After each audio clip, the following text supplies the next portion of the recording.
যারা এখনো আমাদের চ্যানেলটি সাবস্ক্রাইব করেনি তারা এখনই সাবস্ক্রাইব করে রাখুন কিউরিয়াস টিউবকে এবং প্রতিদিন উপভোগ করুন দারুণ সব ভিডিও।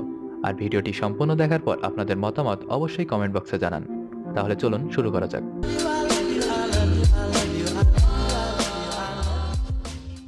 চীনের পুরো উত্তর সীমান্ত প্রাচীর দিয়ে ঘেরা, আর এই প্রাচীরটি চীনের বা বিশ্বের সবথেকে বড় মহাপ্রাচীর হিসেবে বিবেচিত। মানুষের তৈরি বিশ্বের সবচেয়ে বড় স্থাপনা হচ্ছে এই মহাপ্রাচীর। এই মহাপ্রাচীরটি বিশ্ব ঐতিহ্যের একটি অংশ হওয়ার পাশাপাশি এটিকে চীনের জাতীয় প্রতীক হিসেবেও বলা হয়। আর তাই এই মহাপ্রাচীরটিকে বিশ্বের সপ্তম আশ্চর্যের একটি হিসেবে গণনা করা হয়। চীনা ভাষায় এই প্রাচীরটিকে বলা হয় ছাংছং। ছাংছং এর আবিধানিক শব্দ হচ্ছে দীর্ঘ দেয়াল। খ্রিস্টপূর্ব সপ্তম শতাব্দীতে, মানে আজ থেকে প্রায় 2800 বছর আগে এই মহাপ্রাচীর নির্মাণে কাজ শুরু হয়। বিভিন্ন সময় বিভিন্ন রাজা এই প্রাচীর বিভিন্ন অংশ তৈরি করেন। তবে 220 থেকে 206 খ্রিস্টপূর্বাব্দে প্রাচীরের সবচেয়ে দীর্ঘ অংশ নির্মাণ করেন চীনের সম্রাট সিন শি হুয়াং। এরপর বাকি 6টি চীনা উপসাম্রাজ্য তাদের নিজেদের সীমানা সম্প্রসারণ করে। এটা কোনো ছোটখাটো দেয়াল নয়, এ প্রাচীর ভীষণ উঁচু। প্রাচীরটি কোথাও পাহাড়, কোথাও সমতল, কোথাও গেছে মরুভূমির উপর দিয়ে। ইট পাথর দিয়ে তৈরি চীনের এই প্রাচীর প্রায় 5 থেকে 8 মিটার উঁচু। মহাপ্রাচীরটি কেন নির্মাণ করা হয়? সে সময় চীনের ভৌগোলিক উত্তর ও দক্ষিণ দিকের সীমান্তে তৎকালীন মঙ্গোলিয়ান আর যাযাবর মঙ্গোলিয়ানদের বসবাস ছিল। মঙ্গোলিয়ানরা 2 বছর ধরে চীনাদের বসত বাড়িতে হানা দিত, আগুন ধরিয়ে দিত, লুট করত ফসল, খাবার আর টাকা পয়সা।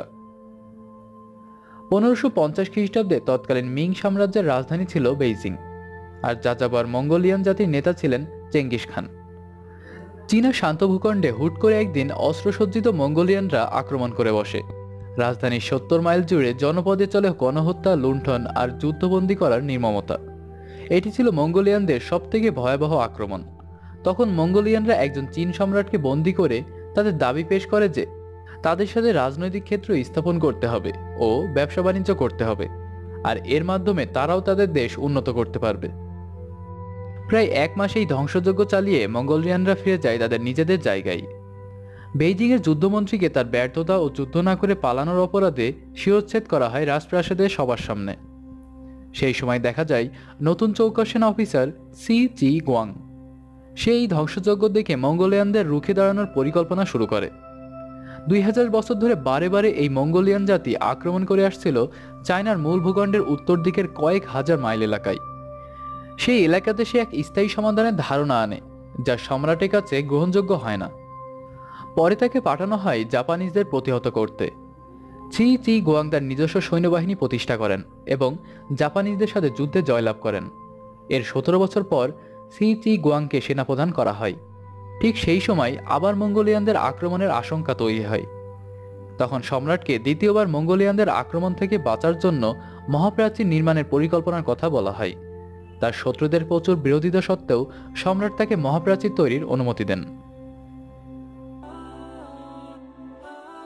বন্ধুরা, ভিডিওটি কেমন লাগলো অবশ্যই কমেন্ট করে জানাবেন। ভালো লাগলে অবশ্যই লাইক দিন এবং ভিডিওটি শেয়ার করুন। আমাদের চ্যানেলটি সাবস্ক্রাইব করতে মাঝে থাকা লোগোতে ক্লিক করুন। ফিরে আসব পরবর্তী ভিডিও নিয়ে। আজকের মতো বিদায়। ভালো থাকবেন, সুস্থ থাকবেন।